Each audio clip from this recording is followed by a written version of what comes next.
중국 청나라 마지막 황제 푸이는 중국의 명물악녀였던 서태후 때문에 자신의 의지와는 전혀 관계없이 황제라는 자리에 앉게 되었고 겨우 61년이란 길지 않았던 삶을 상상할 수 없을 정도로 많은 우여곡절을 겪으며 사는 동안 황제로서는 별것 아닐지라도 일반 남자로 본다면 대단할 정도인 5명의 여인들을 부인으로 받아들이게 됩니다. 이 5명의 부인 중 오늘 방송의 테마가 될 스토리의 주인공은 고블로 완룽이라는 정실 부인과 함께 궁으로 들어와 푸이의 후궁이 된 에르더트 원슈라는 여인입니다. 원슈는 청나라 마지막 황제이자 만주국 황제였던 선통제 푸이의 후궁으로 들어가 갖은 우여곡절을 겪었던 몽골의 귀족 집안 여인이었죠. 원슈가 황실의 후궁으로 들어왔을 때는 이미 청나라는 망하고 없어진 상황이었는데 그녀가 3살이 되었을 때 청나라는 망했었고 8살이 되었을 때 수학교에 입학하여 서양식 교육을 받았는데 당시 그녀는 공부를 상당히 잘했다고 하며 중국식 이름은 푸이팡으로 불렸다고 합니다. 청나라 황실이 무너진 후 10년이나 지난 1922년이었지만 청나라 시절 황실 관계자들이 명목상 황제였던 푸이의 혼인을 위해 배우자 공모를 하자 옛 청나라 시절 귀족 집안의 딸들이 많이 지원을 했는데 그중 정실황후로는 고블로 왕룽이라는 여인이 간택되었고 이 정실 부인과 함께 에르더트 원슈가 후궁으로 함께 간택되었죠. 이 두 여인은 황실의 전통적인 간택 방식으로 간택된 것이 아니고 푸이가 여러 명의 후보군들의 사진을 넣고 고르는 방식으로 채택되었다고 하며 이때 푸이는 17세로 그다지 나이 많은 남자가 아니었기도 했고 또한 여자들에게 별 관심도 두지 않고 있었기 때문에 단지 옛 청나라 황실 예절을 따른다는 의미에서 대충 선택한 것이라고 합니다. 그 당시 원슈는 13세의 어린애였는데 왕농은 미인이었지만 셈이 지나칠 정도로 많았으며 의지가 약했었고 그와 달리 어린 원슈는 그저 장난기가 넘쳐흐르는 평범 이하의 용모를 갖고 있으면서 고집이 엄청 세기는 했지만 절대 밖으로 드러내지 않는 영리함이 있었다고 전해지죠. 처음부터 푸이는 두 여인들에게 관심이 없었고 단지 외국이라는 것에만 관심을 두며 이들을 거의 찾지 않았지만 후에는 정실 부인 왈룽에겐 영어 이름도 지어주고 가끔 자전거도 탈 수 있게 허락했지만 원슈는 아예 거들떠보지도 않았는데 사실 왕룽 역시 항상 푸이를 가까이 할 수 있었던 것은 아니었기 때문에 왕룽과 원슈는 푸이가 서로 상대에게 가 있는 것으로 오해했다고 합니다. 중국의 군벌 장신이 1917년 7월 1일 베이징을 점령하고 신해혁명으로 멸망한 청나라의 부활을 선포하며 선통제 푸이를 복위시킨 12일 천하 사건인 장흥복벽에 주도적인 입장을 취했던 푸이는 자금성에서 추방되어 텐진으로 거처를 옮기게 됩니다. 자금성에서 살 때는 왕룽과 원슈는 각기 다른 건물에서 생활하기 때문에 서로 충돌할 일이 거의 없었지만 자금성에서 쫓겨나 거주지를 텐진으로 옮긴 다음부터는 생활할 집이 넓지 않았기 때문에 원슈는 왕룽과 충돌이 잦아지기 시작했고 정실인 왕룽은 후궁의 입장이었던 원슈에게 심할 정도로 행패를 부렸다고 하죠. 본처 입장인 왕룽은 2층에서 푸이와 한방을 쓰며 제대로 된 부부 생활을 했지만 원슈는 1층 작은 독방에서 생활해야 했는데 항상 복수공방해야 했던 원슈는 여자로서 남자도 필요했고 자신의 삶이 너무 처량했기 때문에 직접 푸이를 불러 세워놓고 자기와도 밤을 보내야 한다고 주장했지만 푸이가 거절했다고 합니다.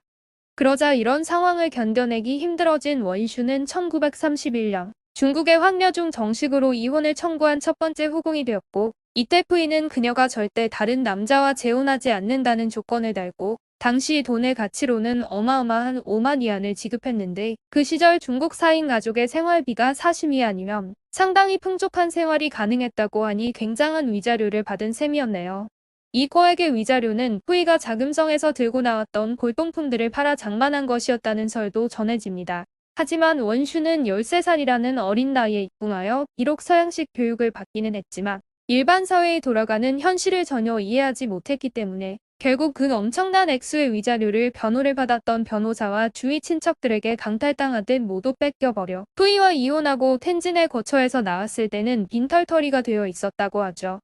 이혼 후 빈털터리가 되어 일반 사회로 나온 원슈는 결국 먹고 살기 위해 과거 황실후궁이었던 전력에 어울리지 않는 다양한 직업을 전전하게 됩니다. 교사 노릇을 했고 심지어 거리에서 담배를 파는 행상 노릇도 했었는데 서양식 교육을 받은 덕분에 신문사에 들어가 교정원 생활을 하기도 했지만 언론에 의해 그녀가 후궁 출신이니 밝혀짐으로써 한 직장에서 오래 근무할 수는 없었기에 이곳저곳 다른 직장을 전전해야만 했습니다. 황실에 상당한 위치인 후궁 생활을 했던 여인들 중 역사상 일반 교사 노릇까지 한 유일한 황녀가 됐고 갈수록 생활이 어려워진 원슈는 결국 길거리에서 사탕을 파는 위치까지 몰락했었다고 해요. 비록 이혼하며 위자료를 받는 조건 중 하나가 재혼하지 않는다는 것이었지만 이혼한 이듬해인 1932년에 지린성에서 류전둥이란 남성과 정식으로 재혼하여 다시 텐진으로 건너가 새로운 삶을 시작했고 3년 후 이 류전둥이란 남자 두 번째 이혼을 한 후 홀로 상하이로 건너가 생활하다가 병사했다는 설이 전해지기도 하지만 이것은 그냥 설에 지나지 않는 입단분이 만들어낸 확실치 않은 얘기라 해요. 다른 한 설로는 원슈가 그와 재혼한 시기가 1932년이 아니라 1947년이요. 류전둥은 그때 당시 40대 노총각이었는데 지인의 소개로 공장 노동자 생활을 하던 원슈와 몇 달간 교제를 하다가 결혼을 했다고 합니다. 류전둥은 원슈와 결혼했을 당시 그녀가 상당한 지식을 소유했고 영어력까지 유창하게 구사했기 때문에 일반적인 평범한 여자는 아닐 것으로 생각했었는데 나중에 그녀가 중국 마지막 황제였던 푸이의 후궁이었다는 사실을 알게 되어 놀랐다고 하죠. 그러나 둘은 과거의 신분이 어떻다는 것을 떠나 결혼 생활을 하는 데 있어 사이가 매우 좋았고 부부관계에도 전혀 문제없이 원만한 삶을 영유하던 중 원슈가 집안에서 심근경색으로 급사함으로써 류전둥은 홀아비가 되었지만 부인 원슈를 그리워하며 재혼하지 않고 10년을 더 살다가 그녀 곁으로 갔고 사람들이 합장해 주었다고 합니다.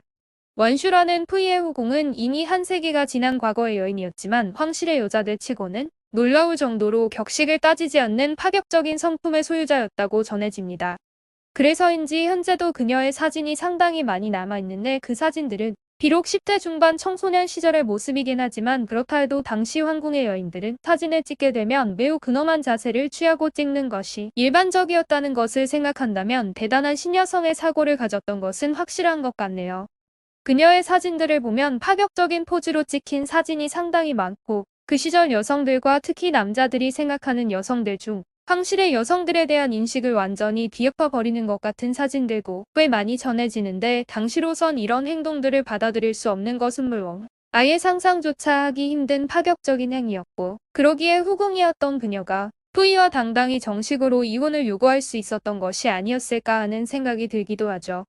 이런 파격적인 사진들로 그녀의 평소 성격이나 품성을 돌이켜 생각해 본다면 매우 쾌활하고 유쾌한 성품을 가졌었기 때문에 황실이라는 것 자체가 무너진 상황에서 황제의 자리에서 밀려난 남자의 세컨드 노릇을 하기보다는 당당한 싱글 여성의 삶을 선택하여 실천에 옮겼다고 해도 과언이 아닐 것 같다는 생각이 드네요. 푸이는 원슈와 이혼한 후에도 3명의 여인들과 결혼하여 5명이란 부인을 두었는데 그중 고교생으로 어린 나이였지만 푸이의 세 번째 부인이었던 만주의 귀족 집안 여성인 탄이링이란 여인이 병사하고 나자 네 번째로 당시 15세였던 리이친이란 여성과 혼인하였는데 중국이 전쟁에서 패한 후 1958년 역시 이혼을 했습니다. 후에 푸이는 공산정권에 의해 완전한 평민을 만든다는 핑계로 토순에 있는 전범 수용소에 들어가 소위 개조 교육을 받게 되는데 이 즈음 원슈는 심근경색으로 급사했고 왕농은 배가 아파 통증을 없애기 위해 시작한 아편에 중독되어 1946년 만신창이가 되어 황천길로 접어들게 됩니다. 중국의 역사를 들여다보면 여러 왕조가 존재했고 항상 마지막 황제도 항상 존재했지만 푸이가 겪은 마지막 황제의 상황은 과거 패망한 왕조 마지막 황제들의 운명과는 달리 중국이 신세대로 들어가는 변천 과정에서 오는 격동기를 겪어야 했고 그의 부인들 역시 과거 망한 황실의 여인들처럼 비참한 생을 마감해야 했지만 그녀들 역시 과거 망해버린 황제의 여인들이 겪었던 비참함과는 또 다른 상황을 겪으며 한 많은 삶을 살아갈 수밖에 없었던 것이죠.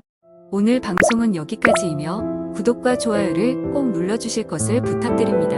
시청해주셔서 감사합니다.